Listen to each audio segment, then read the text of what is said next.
Hello guys, good day po. Welcome back sa ating channel. At eto nga guys, yung ating barya na kung saan nag-coin hunting tayo, halagang 2,200 pesos. At ngayon nga guys, ipapakita ko sa inyo yung mga nahunt natin dito sa halagang 2,200 pesos na to. At hindi na masama yung ating mga nahunt dito. So ayan, maraming salamat sa aking mga subscriber na sumusuporta dito sa ating channel. Maraming salamat po sa inyong lahat, mga ma'am, mga sir, sa mga senior citizen natin, sa mga silent viewer natin. So maraming salamat po, at sa mga viewers natin sa abroad. So maraming salamat po sa inyong lahat sa suporta.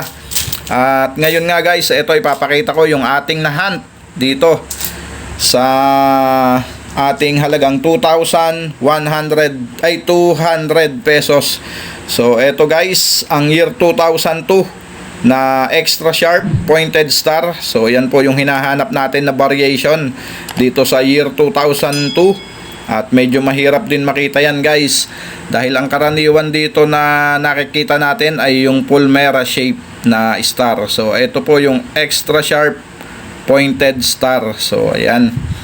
At dito naman sa 5 piso guys, na halagang almost 500 yan.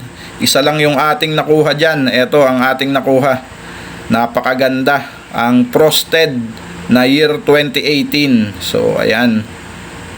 So ayan. Ayan po yung katangian ng frosted guys, sa mga nagtatanong. Hanggang sa ngayon may nagtatanong din kasi sa atin yan. So dapat po ganyan. Ayan, ayan. Nakikita nyong liwanag na yan. So iyan po yung frost. At kapag harap at likod, frosted. So ayan. Ang frosted lang naman ay nakikita sa year 2018. So far kasi wala akong nakikita sa 2019. Puro reverse frost ang 2019. So comment down below guys kung may hawak kayong 2019 na frosted na kagaya nito, harap at likod. So comment down below kung may hawak kayo.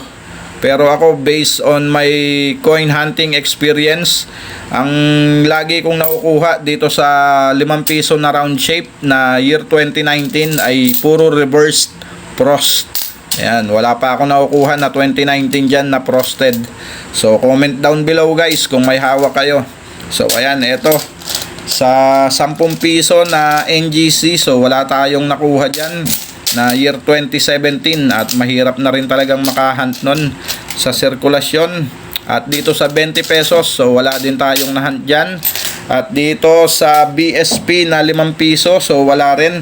At ito yung nagpanalo sa atin. So dito sa tigpi piso, sa halagang 300 pesos.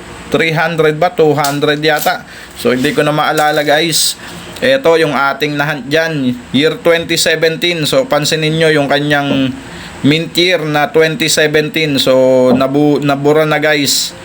Kalahati na lang yung mababasa mo na 2017. So error po yan. At ito pa ang isang error. So bibilingin lang natin yan guys, iikutin natin.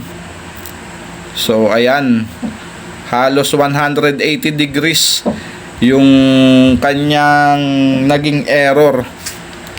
So ipapakita ko lang ng malinaw guys sa inyo yung error nito. So ayan, para malinaw po sa lahat. So ayan, 2017. So pansinin ninyo yung 1993 kung saan napunta. So ayun, nandoon po sa taas. So papakita ko po sa inyo yung natural na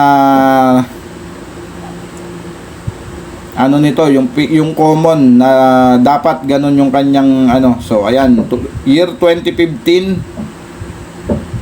ang nasa likod po niyan ay yung 1993. So ayan, yan po yung normal dito sa ating piso. So ayan, 1993 tos 2015. So magkaharap po lagi yan.